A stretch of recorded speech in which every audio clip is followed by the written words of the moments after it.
everybody. Welcome to Talking Disney Podcasts. And this is the show where we like to look at the Disney canon, or in this case, a Disney film from Pixar that we're talking about this month on the podcast. And we're looking at WALL-E this month. It's going to be a lot of fun. I'm film critic Rachel Wagner, and Stanford's here. Hey, Rachel, how's it going? I'm doing good. How are you? Hey, all is well. Thanks. So excited to talk with you about some excellent Pixar action. Yeah, we were going to do a ranking episode. We had a couple, but they didn't work out for this month because of travel and some other stuff. And so we decided, well, let's do a movie review. And what's one that would be kind of fun for Valentines? So we were thinking about what are some of the romantic ones that we haven't done. And so we came up with WALL-E. Which I just think was an excellent choice. It was so much fun to rewatch this movie. Yeah, and sometimes I do think I get a little bit influenced by other people, because I know there's a sort of a crop that think this is overrated or a little bit boring or something like that. And I think, oh, well, maybe it was. And then I watched it again and I'm like, no, I don't agree with those people. I do not agree with that either. I think it's an absolutely excellent film in every regard. Yeah, I really, really enjoyed it. It is certainly one of the most artistically significant films, if not the most, that Pixar ever did. Yeah, completely agree. Yeah, it is absolutely gorgeous, and so it's going to be fun to talk about. And I was very impressed with the Wikipedia on this movie. Yeah, it was good. We can't even come close to covering everything that is in there. I mean, it is very, very, very in depth. Yeah, it is comprehensive, to say the least. Yeah. So if you want to learn more about WALL-E, definitely go over there to the Wikipedia, and it is just like a wealth of knowledge. Yeah, definitely. Yeah. And Rachel, do you have the Criterion Collection edition of WALL-E? I do not yet. If I can even get one, maybe it's too late. They're all gone. Yeah, but I don't. Just because I don't buy that much physical media anymore. Yeah, same. And I love Criterion Collection, so I've been thinking about it. So maybe I'll let you know if I do. But anyway, I've been thinking about it too. I've been pinching pennies to be able to go to the HCA Film Awards, and then maybe we'll see if I'm going to be able to go to South by Southwest. But yeah, I'm trying to save every dime. Yeah.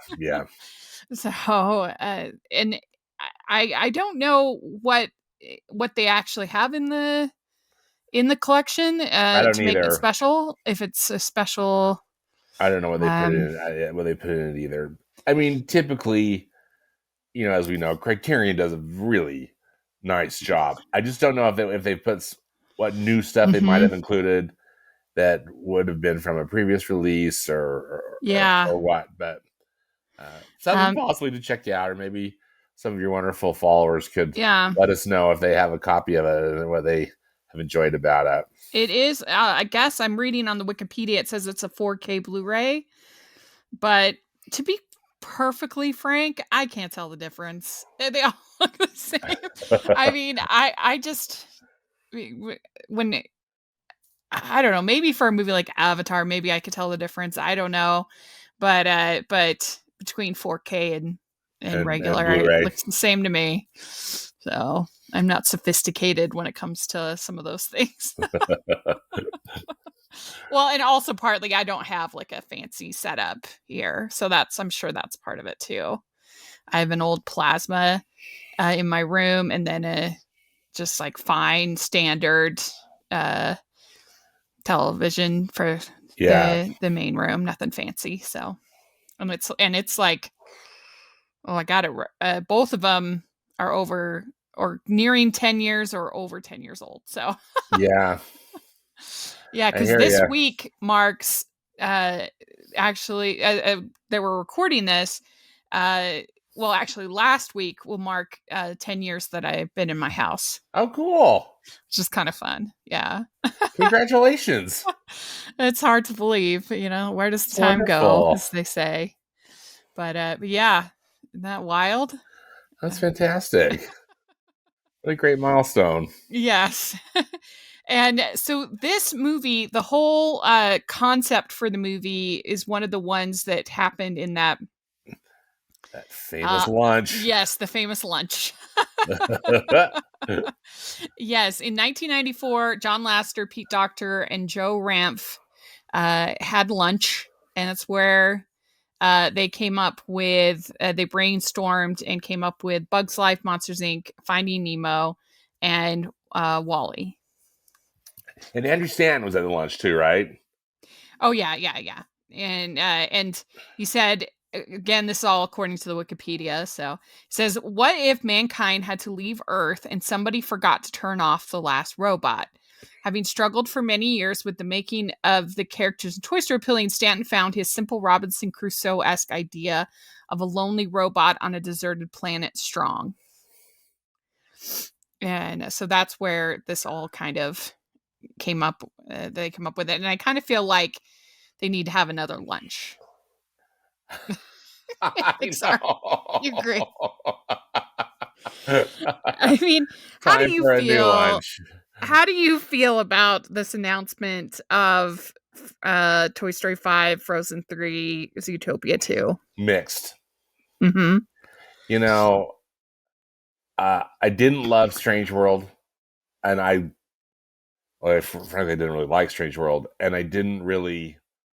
I like Lightyear, but as time goes on, I like it less, Yeah. and so I feel bad because here Disney has put out some. I mean, at least particularly with Strange World, some original content. I mean, I loved Encanto. Encanto was just brilliant, I thought, Yeah. but I don't know. I can't say that I am just dying. That I think that bringing out additional versions of these films or sequels of these films that are hugely popular is the Yeah. answer. Is the answer to fix what's happening at Disney that's kind of making things weird. What do you think? Yeah, and I kind of feel like this is why I say they need to have another lunch, because they have been doing sort of the same idea over and over again of this sort of generational trauma of you see it with, you saw it with Frozen 2, you saw it with Encanto, you saw it with Turning Red, you saw it with Lightyear. I mean, and Strange World. I mean, how many times can they have this kind of like, my parents have let me down and what are we going to do, or grandparents? I feel like we need to kind of do something else. Mm-hmm. So it seems like going back to the well. I don't know. I mean, the one that I'm the most hopeful about is Zootopia 2, because I feel like that there was so much world building, and most of those worlds were only in the movie for a few, scenes. And so there's so many stories that you could tell Yeah, in all those worlds and all those things, and they wouldn't, I hopefully feel like, as they wouldn't feel such a need to be like an allegory for right. this next one, that they could just tell a detective fun mystery, and that Yeah, would they've be. got so much potential with that. Now, Yeah. don't get me wrong. Like, I was the first person to be a hater when I heard that there was going to be a Toy Story 4.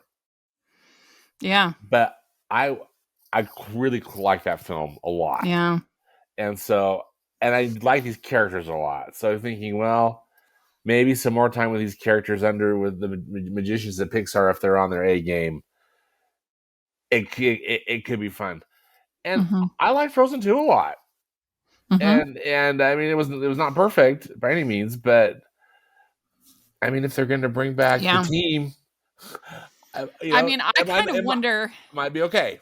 Yeah, I kind of wonder how much music do the Lopez's have left in Oh this my world. I mean, stars! The you Lopez's are so talented. yeah, I mean, Yeah, are they done? unbelievable, but they've just written so much for this Yeah, world. They've obviously both of the movies, and then all of the shorts except for Olaf, they did the music for, yeah, and and they did the music for the Broadway musical, which yeah. had a lot of songs they had to Lots. write, and you just start to wonder, like, where's the tipping point that that they're gonna have. I don't know. Maybe there's none. It's because they're so incredible and I love them. But I don't know. That was something I thought of. But I really enjoyed Frozen 2. I mean, I would be happy if maybe this third one was just a little bit more of a lark, just kind of a fun. We don't have Yeah. to necessarily be so steeped in trauma. Right. Right. And I agree. That would I be don't. fun. Yeah, I also feel a little bit. I have mixed feelings about the fact that it'll be the first third entry in the Disney canon. They've Uh, never done that before, yeah. which I feel a little conflicted about. But yeah, I would say in my order of excitement, I would say it would be Zootopia, and then Frozen, and then Yeah. Toy Story. Yeah. I hear you.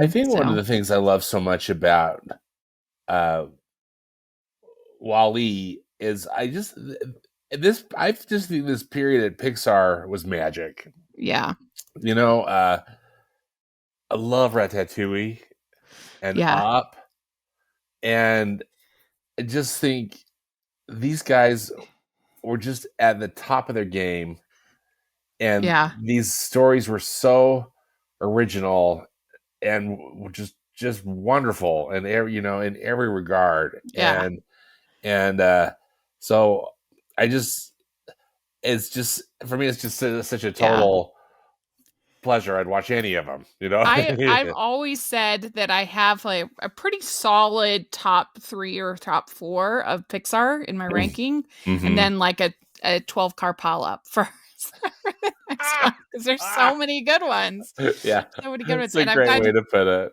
glad you kind of guided us back to the Wally discussion because I did want to kind of address that. But yeah, it really was a special time for the studio, and Yeah, they were keeping Disney afloat for in that era. I mean, you think that yeah. aside from Lilo and Stitch, like there during that era, there really wasn't much for Disney to hang their hat on. No, exactly. For me, it really wasn't until Tangled, that Yeah, they I feel like Disney Animation found their way again. Sadly, I think they've lost it, but they can get it back as they have in the past. So, so fingers crossed. But oh my goodness, Wally, just again, what a treat! yeah, I love it so much, and it's interesting because I think that not only is it a beautifully animated film, but it's a movie with tons of heart, and I think it improves upon Hello Dolly significantly. The film adaptation of Hello Dolly, I've got really mixed feelings about that. Yet, Even I mean, I did you see it at Pioneer Theater this last I year? did not. Okay. They did it with Paige Davis, who is on Oh yeah, from Trading Trading Spaces. Spaces. Yeah, Yeah, and it, that's it was right. good. I just don't love it as far as a show. It's Just not as the my show favorite. goes. Yeah, Yeah. I don't know. It's just fine to me. But this is like special. Like Oh, when I'm watching the show and I hear the songs, it's just like, oh, it only takes a moment. I mean, it's yeah. so much better in this movie than I think Yeah. in the Exactly. I think it made me enjoy the live action. I mean, the live action, the uh adaptation, the musical, so much more after Wall-E, yeah, because yeah. those are my favorite. I never thought Barbara Streisand was. I thought she was way too young to Mhm. play Dolly Levi, Right. and she and Walter Matthau I thought had zero Yep. chemistry. But wow, the music numbers are great, and the ones that they highlight in this movie. And for one, I love the opening sequence.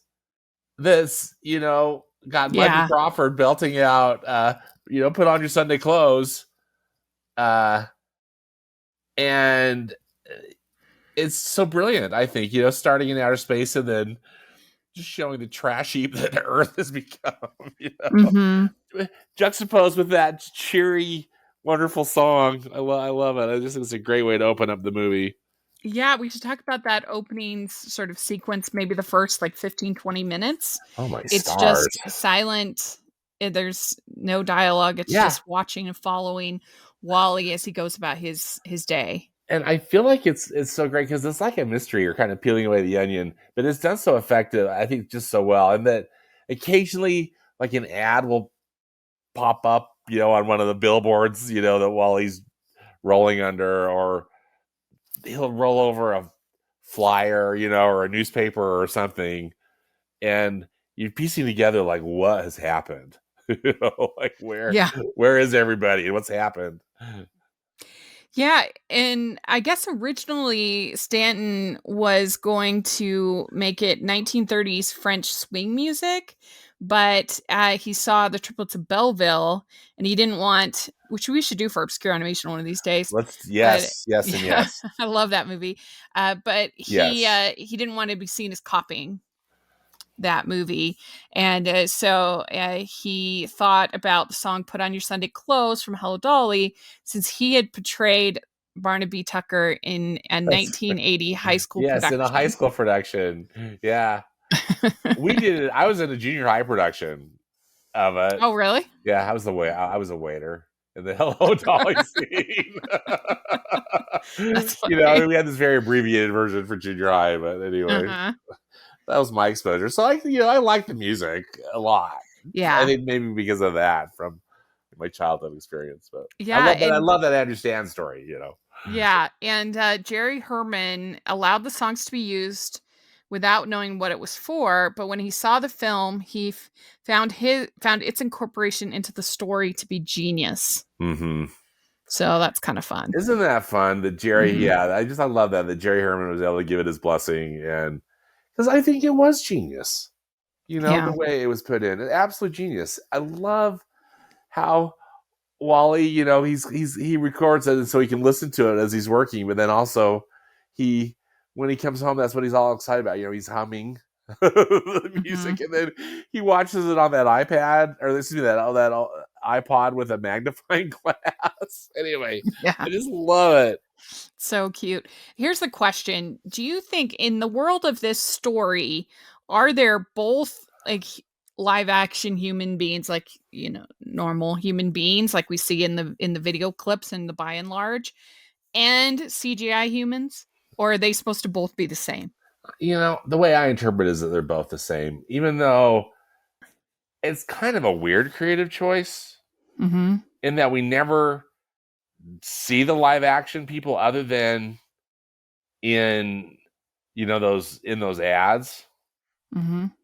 But for me, I'm able to suspend this disbelief. But then also, it might be I don't know, it would have necessarily been better to have done, have Pixar animated versions of more, of healthier adults than the ones that have turned into, Mhm. you know, the complete Well, couch it's like what potatoes. they would have had to do is to have the Hello Dolly make an animated version of it. Yeah. So exactly. To me, it's just all it works. What's your take on it though, Rach? Well, I don't know.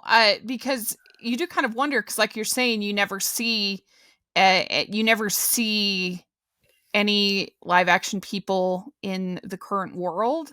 So it does make you kind of think that is this some kind of sort of the current, because it's been 700 years. Yeah. And so it does make you kind of think that have they kind of mutated Has something happened? into Yeah. these CGI humans. Mhm. They shows their bone structures changed, their other things have changed.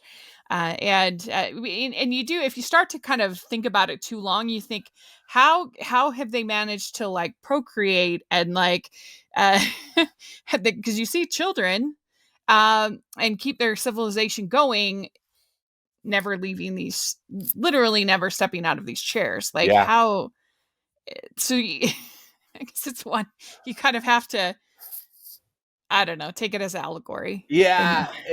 Exactly. It just as as an artistic choice, and maybe the reason, yeah, you wonder is the reason that they did the human stuff because they're using the Hello Dolly. right? Mm-hmm. Rather having to animate Yeah. that. But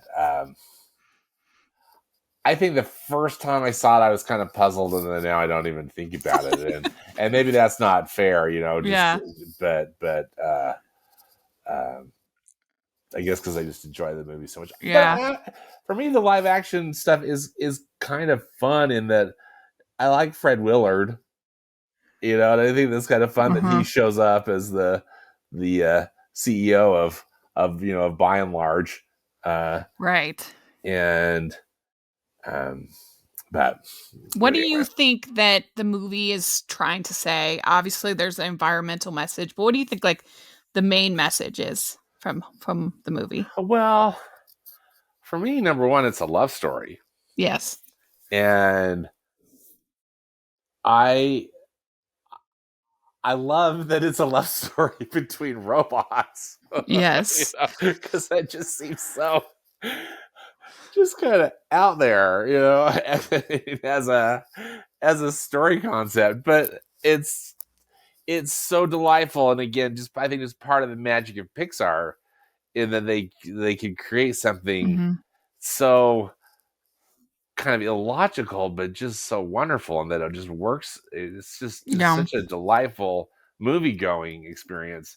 Clearly, a heavy environmental theme, Mhm. but I never feel like you get hit over the head with it. I really like it, how it all unfolds. I'm not sure necessarily what to think about the people, and that I guess in that it's somewhat clearly more environmental, but also more like uh, hopeful. Mhm. That in a way they become so lax. They all are just in their chairs. Kind of just uh, kind of just these blobs in these chairs. But um, that there needs to be some kind of spark that helps them want to hope for something and get back to work.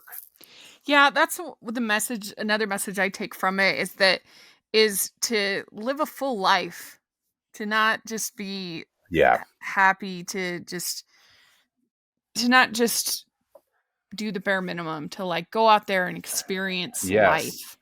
Exactly. It's because they just I think it's a really interesting treatise on consumerism. Mhm. Uh because it seems like that's all the people do, is they just float around, get their everything's in a cup, right? All the Mhm. fruits in a cup, Mhm. and then they just are buying things.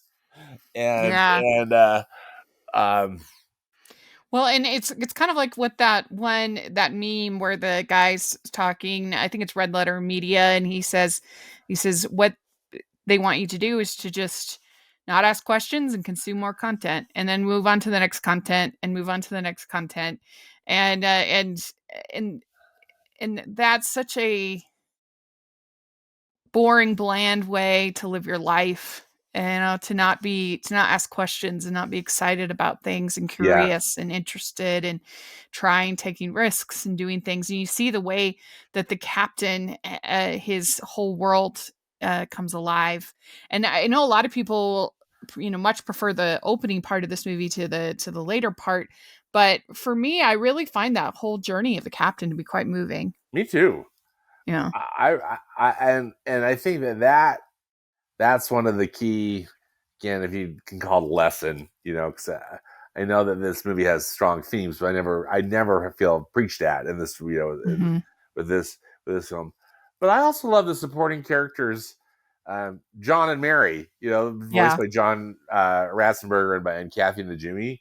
Hmm. How uh, everybody, I mean, as you said, sure, they're procreating, and the society is continuing, but not real, but not really. I mean, people are just kind of into themselves, and into the consumerism, and then these two discover each other, and I think that's a happy Yeah. subplot in I this agree. as well. Yeah. Are you a fan of Rachel's Reviews? Do you look forward to Family Movie Night, Female Film Critics panels, or the Talking Disney podcast? If so, please consider supporting the podcast by becoming a Patreon. As a patron, you get to access monthly events such as the watch-alongs and Q&As, where you get to talk to stars and find out the behind the scenes of the movie making industry. And you can pick what I review for Family Movie Night or even become a guest on the podcast. Podcasts and YouTube channels are expensive, and I really, really could use your help. I would so appreciate it. You also get to be a member of the Facebook group where we talk about all the films that we're seeing, and we have so much fun. Go to patreon.com/hallmarkies and select one of the Rachel's fan tiers. That's patreon.com/hallmarkies. And then so it starts off with this opening montage with him, his daily routine. I like that he uses the hubcap as a hat, and he's following the Hello Dolly, and then he also, I like the little moment when he can't decide whether to put the spork in the spoons or in the forks. That's cute. Oh, his little shit, I know, it's so funny. And the Twinkie. Yes. The cockroaches. Yes. And so then he finds the plant, and then Eve comes, and he chases the laser, kind of following Eve. And I just think that Wally, when he's scared, is the cutest thing. It is adorable when he's like shaking. Stars. It's so cute. The emotion that they're, that was just such a brilliant design. How they can move his eyes and just and yeah, what he does with his hands and everything. Oh, it's again another one of those things I think is so brilliant. They're able to get so much emoting from this robot. Yeah, and then they have this little interchange where they get stuck on the magnet lift, and he shows her bubble wrap and the Rubik's Cube and Hello Dolly. They tell each other their names. That's really cute. It's Eva. So cute. I know, Eva. Oh, so adorable. Yeah. And then he shows her the plant, and then she takes it. And then you see them standing out in front of all of you see them standing out in front of all of the junk, and they're holding hands, and it's so cute. Yeah, it is so cute. And again, I love the whole sequence to it when Eva, she's taking the plant, and then she goes into like hibernation mode, waiting to be picked up. And Wally doesn't really know what to do unless she's no longer responding, but that's still pretty cute. His devotion to her, even though she's dormant. Well, and so then the spaceship comes and takes Eve, and he chases after her, and he's like climbing onto the ship, and it's really cute. And one interesting thing is that the voice of Wally is by Ben Burt. Yeah. And I don't know if you know Ben Burt, but absolutely. He's a very famous sound designer, sound guy, sound engineer. He particularly for Star Wars. He has 4 Academy Awards, 2 of which are Special Achievement Academy Awards, and so yeah, he's incredible. I'm a huge fan of Ben Burt. He every year that I've gone to the Turner Classic Film Festival that they have in LA, Ben Burt and another sound designer always do a session. Oh, that's cool. They dissect a film, or they have like kind of work on a restoration or something, and then they talk about it. One of the ones I really enjoyed was Gunga Din, the Cary Grant version of Gunga Din, which was made in the late 30s, I think. I can't remember what year. Maybe it was even 39. But they just were talking about the making of that film and all the sound stuff, and it just Here, Oh, listening that's to these, cool. it's really cool. I have so much respect for Ben Bird, and I just Yeah. love the work he did on Wally. You know, Yeah, it's so cool that they got him to do the voice. I mean, yeah, I know, I love that. yeah, that's a fun Easter egg. I didn't realize that until I was looking into this. I didn't know. Yeah. So that was cool. But we have this sequence where there's two sequences in space. One is Wally by himself holding onto the rocket, the spaceship, and then later on with him and Eve in space. And I think that these sequences in space are some of the most beautiful animation ever. Oh, I'm with you, Rach. They're stunning. Um, I know it's really kind of, I think, now an iconic scene, but when the rocket is going through space and Wally's playing with the stars with his arm, isn't that just Mm, I mean, it's beautiful.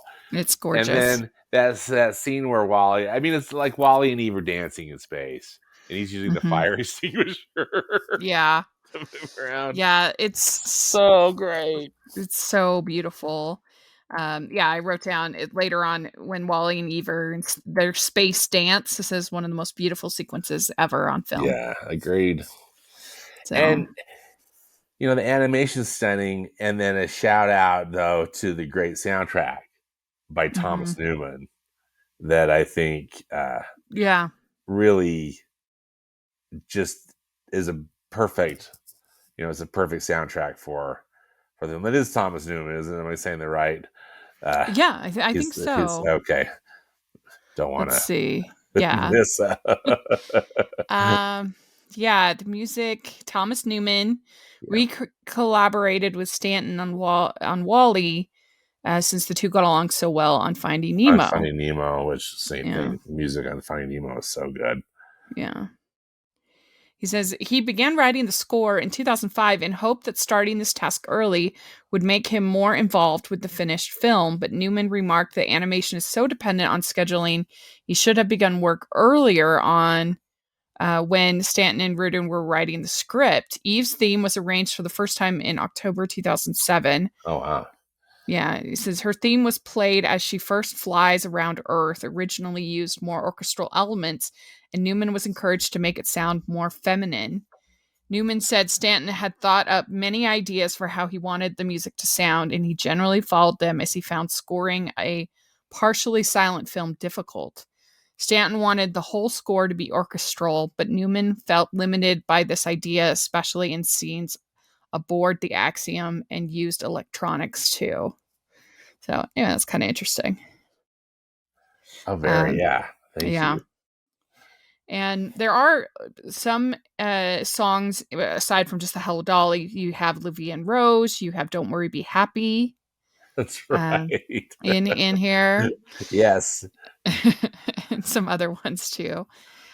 There's also some callbacks to 2001: A Space Odyssey, particularly with Otto with the Axiom. Yep. Otto, I know. Otto is really a great um Hmm.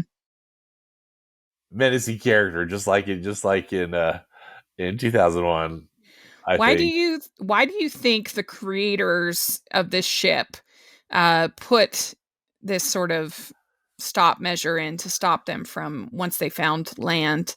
They don't want them to go back. Why do you think? You know, I view that as just some kind of money making ploy from by and large. Mm-hmm. Because they Uh want the people to just be dependent on them. yeah, and just to keep, I guess, just maybe they're just making more money in outer space rather than, and they don't care about the environment. The Earth's environment is like the furthest thing from their mind because of how they were willing to let it be trashed. Mm-hmm. Uh, the way they did. That's how I interpret. What do you think? I mean, what's your take on it? Yeah, maybe like a fear of the future and fear Yeah, of that they can kind of protect the people maybe yeah, by keeping them kind of blissfully unaware of the um the hard realities of what it would take. Kind of a maybe sort of a slight sort of Garden of Eden almost kind of Yeah, a little bit of yeah, of a that's feeling. that's a really excellent point.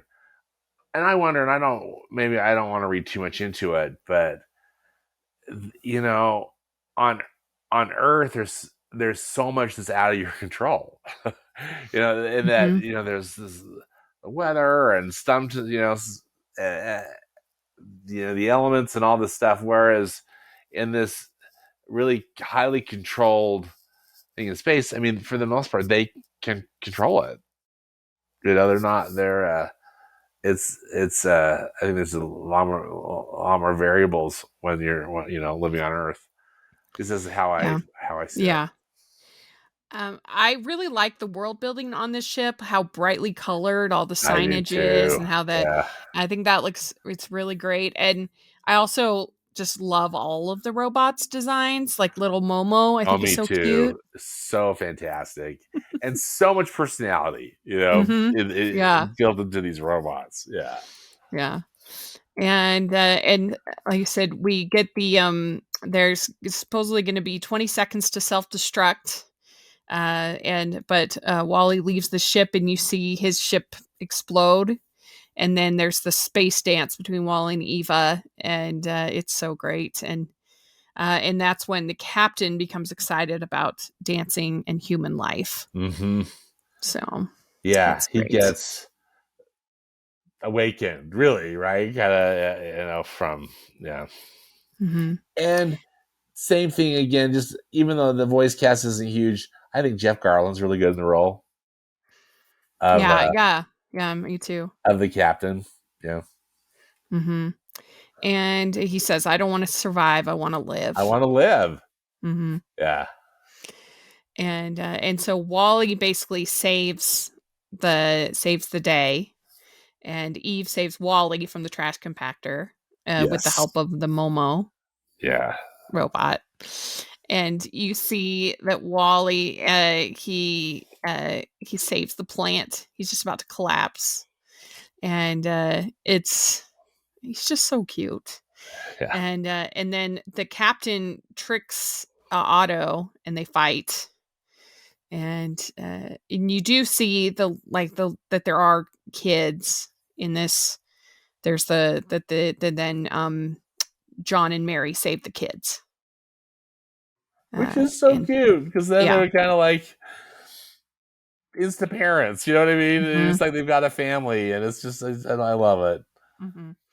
It kind of reminds me a little bit of Wrinkle in Time, not the movie, the book. The book. The with the whole I forget what they call it, but with the it and all the people living this supposedly like perfect life, but they have no autonomy. Hmm. They're all controlled by the it, and it's kind of similar sort of feel, like a little bit dystopian Yeah. going on. Rachel, one other comment about Otto, and his similarities to Hal Hmm. from 2001. I wondered if one of the reasons they used it because it was just is instantly recognizable, uh, Yeah, and you kind of know like, oh, this computer is, that's yeah, true. That is true that you immediately you don't that saves you from having to do some of the like the heavy lifting. You know yeah, immediately who this kind of is. It's not like a reveal uh, right. from You like the. instantly you can kind of think, oh dear, this Mhm. computer is nefarious. Yeah, Yeah, and this movie made $532 million at the box office, $180 million budget, and we talked about in the past that we talked about with Strange World that Disney as a company has a very, very shoddy record when it comes to sci-fi. Very few actual hits. I mean, this is. I haven't looked at everything, but I think this is by far, unless you're counting Star Wars, I guess, or Marvel. But as far as their main brands, I think this is the most successful. yeah. I think this is one of the all time great Yeah, sci-fis yeah. from the Disney umbrella. Hmm. And Pixar. Oh, go ahead, please. No, I was just gonna say, and I think they, because it was during this time where people just believed that whatever Pixar produced would be great. You didn't question like, oh, should I go see the latest Pixar movie? It You was just went. you just Yeah, go, yeah, yeah, absolutely. No, I remember that well, and you know, sadly, streaks come to an end, and yeah. but yeah, but I don't know. For me, I always feel like there's that potential, Hmm. because they know how to do it there if they just can, things just get Hmm. aligned. They Yeah. really, Yeah, I think that they have lost a little bit the power of how tight their storytelling was, and the just the legendary story meetings that they would have where they would refine in Creativity Incorporated. They talk about it all the time. These story meetings where they would yeah, refine an idea and go over and yeah, over, and I think that ever since Laster left, they've had a lot messier movies. And some people might appreciate that more because it is more experimental, it's a little less predictable, it's a little, but I'm not in that camp. I mean, I haven't hated any of their movies. I they, but I just feel like the storytelling has not been as tight. yeah. And you can. I mean, the proof's in the pudding, right? I mean, Mhm. we can see. We can all see that, and I wonder that too about attributing that to Lasseter. I also think, though, too. I feel like Disney, and I think this is one of the challenges that they are facing as a company, in that they have the admirable goal of trying to be inclusive. And, Mhm. I think they are trying to please everybody, Mhm. every every group possible, and that they're trying to represent in their films, which I think is such a noble goal. But I think that has become more important to them than storytelling. Mhm. And um, you know, Well, Bob and Iger, oddly, most of the time the inclusivity ends up falling flat because it feels patronizing. yeah, It doesn't feel like doesn't feel like authentic or to the authentic or characters organic to the for the story. most part. I agree. Yeah. Yeah. And so Well, I think that's how I see it, Rachel. And that's been mhm. hard for me to watch, because I think that's been, because I think that Encanto was met. I thought Encanto Yeah. worked, Yeah. even though I'm with you. Like it's kind of old about grandma caused all the problems or whatever, but Yeah. still they were able to highlight a beautiful culture and make a magical Mhm. movie. Yeah, I agree. I Uh, agree. but and yeah, same with Pixar. So it's going to be really interesting to see what happens with this slate that they've got. Yeah. I'm really excited about Elemental. I guess Y- I'm feeling very optimistic. I mean, I'm optimistic, but I felt this way about Strange World too. So I could be disappointed, Well, I but mean, we should always be, optimistic and hopeful. I'm optimistic about Wish. I'm optimistic about Elemental. I I do feel like both of them feel a little derivative, but I'm hopeful, and I want, I want them to be great, and so we'll see what happens. But it is interesting with Disney that it feels like they always go through this sort of like decade cycle, yeah, you know, yeah, where they have this really, really, really, really great, productive, exciting time. hmm, And then they go through sort of a little bit of a stymied time. And then it sort of cycles back and comes around again. yeah. And I think that I feel like we're in that kind of part of the cycle. I think we are So, too, and it's easy to point fingers at Bob Chapek and the structure he put mhm, in place, which I thought was bad, and I'm glad Bob Iger got rid of it. But mhm. Bob Iger was there. As some of these things take years to get put I together. think that He was around, when for yeah, the development of some of these films that we're I seeing. mean, the thing that was so discouraging is I just felt like Bob Chapek didn't value the animators, and at the very core of, because even like I I've never felt that from a Disney leader before. Like even Michael Eisner, who wasn't like the greatest, I think I never felt like he Yeah, he didn't didn't value. like didn't value animation. Yeah, yeah. And to have Bob Chapek say that that adults wouldn't want to watch The Little Mermaid or Pinocchio is just Ooh, very, ooh, very disheartening. it's rough. Yeah, it was rough. Oof. So I'm glad that he's gone. We'll see what comes going forward. But this was definitely a special film with Wally. I And a high point. Just as Yeah, we've said multiple times, a high point creatively, I think, for Pixar Animation Studios. yeah. Yeah, And I've heard some people say, "Oh, we need to get a that they want a sequel for this movie," but I don't really. yeah, Maybe you could do like a little short, kind of updating where the captain and yeah. is So on, how or things are going on Earth, how they're able, I think that could be. I agree with you. A short could be really fun, charming. Mhm. Uh, but I'm with you. No sequel. And also one other thing, just as a quick little tangent, Rachel. I remember, when Wally came out and it was super successful, there were all these rumors, and frankly, I bet you they were just fan rumors. But fans started that Disneyland was going to, you know, recreate their Tomorrowland in the style of uh, of Wally or of the Axiom, Mhm. Yeah. and and while I didn't think, I mean, I love what the Pixar artist created.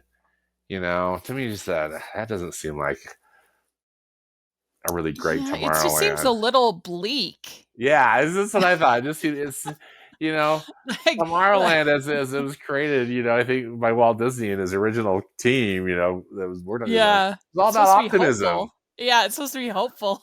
Yeah, I I mean, that's the problem with Tomorrowland as a concept, though, is because it's always going to be outdated because yeah, we're always progressing. And so the idea of it's like, do they want to just embrace science fiction and like fantasy to tomorrow, or do they want it? Because originally they had like GE displays and like that they had the home of tomorrow and yeah, things like that, carousel progress, that and so it was all about innovation, whether it's like electricity or all the different things, and they they've moved away from that. But what I don't know, what do you do?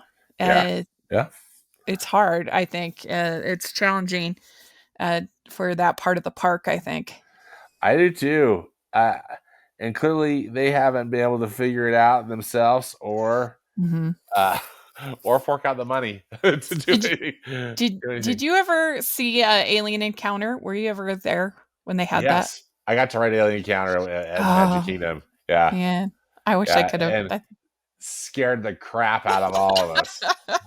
It was I mean, it was cool, but also just like this ride is kind of out of place. No wonder it didn't last for very long. But I'm still really happy to go. And then I also went on the Stitch replacement that they did, which was horrible. It was Yeah, just I heard that was really bad. really, really bad. Really. But yeah, Alien Encounter. Maybe they could put in a Wally ride in place of in that spot since it's empty now. A Wally in Wally ride space, would be kind of, really maybe. fun. That might be I fun. think there's potential, and and these Mhm. talk like beloved characters, but Wally's space ride, like, you could do a trackless ride, like, with the Ratatouille ride, yes, and have it please. be that'd be fun. Just I wish they would just do something. I'm Yeah. ever hope. I've finally just given up. I just figure, not in my lifetime is Disney ever gonna fix Tomorrowland, which makes me really sad. But Yeah. Because anyway, right that's the now, way what I are love they it. in the Magic Kingdom? What they have? What do they have? They've got the Buzz Lightyear. They Buzz have Lightyear, and then Space Mountain, and and then Star Tours. so Star Tours in Florida is in the Hollywood Studios Oh, Park. right, right. That's right. That's right. So, but they also, but Florida's getting a Tron ride too. Oh, yeah, yeah. But that's just kind of in the back corner. But there's a big area, where Alien Encounter and the Stitch ride, the Stitch thing show was. But It's just they have a closed. Monsters Inc. Laugh Floor, they call it. It's a comedy club Hmm. thing, which I mean, it is not Tomorrowland. You know what I mean? Other than just like they have Right. the space for it, and it's a really cute show, but Yeah, it because doesn't belong in then Tomorrowland, I don't think. yeah, because then they've got Astro Orbiter and then is the Autotopia, is that in Yeah, it's Tomorrowland? in Tomorrowland. Okay. They call it the Grand Prix Raceway, but then they have a people mover that Oh, right. actually Yeah. works because Yeah. in Disneyland, the people mover track has been sitting now Oh, unused for 20 years, it makes me so and sad. it's just as I said, Stupid I rocket rods. I can't even think about it because I just think it makes me so sad because again I think Yeah. they've got the creative. I'm sure they've come up with wonderful ideas that they're just unwilling to spend on, Hmm. and they're just going to let it sit and rot until the end of time, and it's horrible until that Yeah. track people mover track starts to truly disintegrate. I don't think they'll do anything Yeah. about it. So anyway, It's very interesting. Very interesting. sorry, being Mr. Downer here, but it just really makes me sad. But since this is one of their more successful or the most successful sci-fi project, it would be fun for them to do something with Absolutely, it. Even and if it it's would just like work a great. yeah. I love that idea of a ride, just like a trackless Hmm. ride or Yeah, you could something do would be like so this. cool. Yeah, Wally and Eve in space.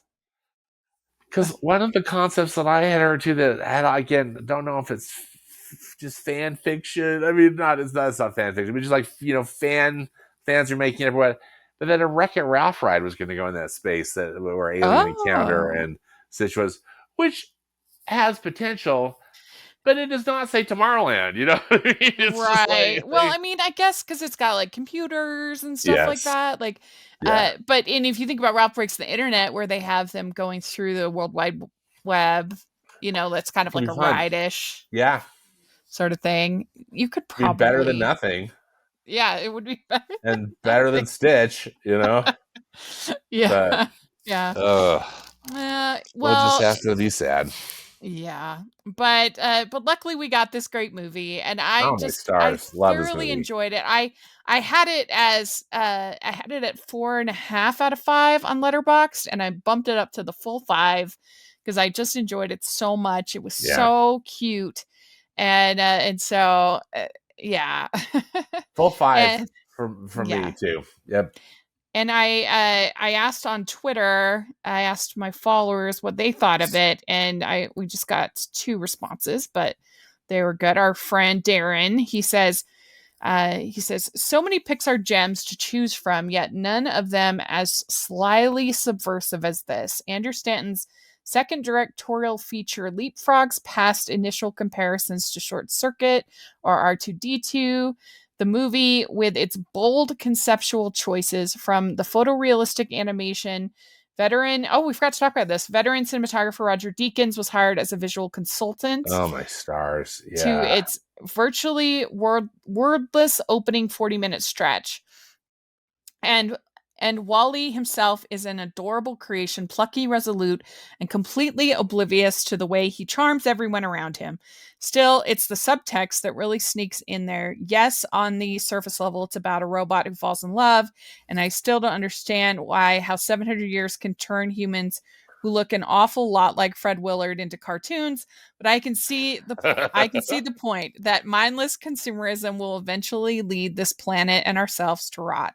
That Pixar is able to raise such high minded stakes without bogging down their kiddies is another testament to their continued domination of the market. And we should Nicely talk about, said, Darren. yes. Thank you. And yeah, we forgot to talk about that they brought in Roger Deakins and Oh, it's to stunning. help them. Yeah, the way. And Yeah, let me find this here where they says that so producer Jim Morris invited Roger Deakins and Dennis Muren to advise on lighting and atmosphere. Muren spent several months with Pixar while Deakins hosted one talk and was requested to stay on for another 2 weeks.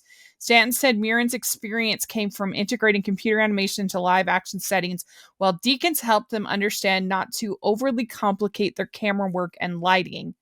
1970s Panavision cameras were used to help the animators understand and replicate handheld imperfections like unfocused backgrounds in digital environments. yeah. So that's all very It's interesting, I think. really remarkable, and I'm so glad you brought that up because I was thinking about that, particularly in those opening like 10 minutes when you see Wally working. Yeah, Mm-hmm. I'm sure Roger Deakins helped him with many things, but that one in particular, because there's some really interesting shots in there that some are kind of out of focus or just the way that they were composed. I just think, oh my goodness, this is so brilliant.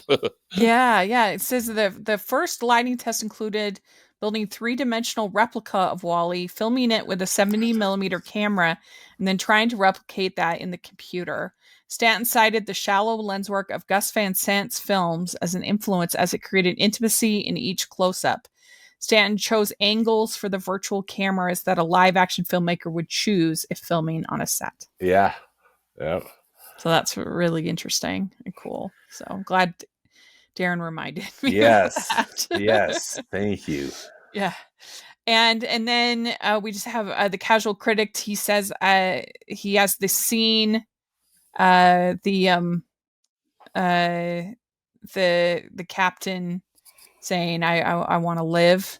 I don't want to just survive. I want to live. He Yeah. says, I think this scene alone is worthy enough of the film being a part of the Criterion Collection. He says, I wish they would make a sequel already. No sequel. No. Yeah, yeah. No, that's a pass on a sequel, but hooray for Criterion, the Disney life. Let Criterion Yeah. honor this wonderful movie. What would you pick to have go to Criterion if you could pick next? Actually, I wish that they do like Snow White, Pinocchio, Mm-hmm. Fantasia, or Sleeping Beauty, even Yeah. Cinderella. Yeah. Uh, I think that would be so cool. But if it were a more modern one, uh, you know, first thing that comes to mind is Tangled. Just to give it a modern, Oh, because yeah. I just feel like Tangled is where Disney finally figured out how to use CGI for their aesthetic and for a fairy tale. And Mm-hmm. anyway, what about you? What would Yeah. you No, pick? I those are that would be really really great. Um gosh, what would I pick? Part of me would want to do something that's more obscure that Disney has kind of buried. Like I don't know, a movie like the North Avenue Regulars that we talked about, or something like Yes. that's so good that it's not on Disney Plus. They've kind of forgotten about. I mean, as far as animation, I'd be curious for them to do something like Lady and the Tramp. I think would be Oh, interesting. that would be interesting. Yeah, Yeah, yeah, that'd be a good one. yeah. So it'll hopefully they will I do hope more. so too. I think Mary Poppins. I think that one Oh, would be Mary Poppins also would great. be fantastic. Yeah. So there we go. We covered all parts of Wally. Let us know what you think of this film in the comment section. We'd love to hear your thoughts, and you can follow us at Disney Talking on Twitter. And let us know what other films you'd like us to cover. We'd love your suggestions. And Stanford, where can people find you? On Twitter, I'm at Stanford Clark. On Instagram, I'm at Movies PAP. Follow along because I'm doing a big Disney 100 celebration, and Wally is definitely on the list with such a great film. And I have a movie podcast and blog at moviespastandpresent.com. And you can find me at Rachel's Reviews, all of our social media, iTunes, YouTube, and on Rotten Tomatoes. And you can find me at the Hallmarkies Podcast as well. So check that out. And if you are listening on iTunes, please leave your ratings and reviews. That really helps us a lot. And if you are listening on YouTube, please give the video a thumbs up and subscribe to the channel. And you can find our playlist with every single episode of Talking Disney. This is our 76th episode, which is wild. Wow.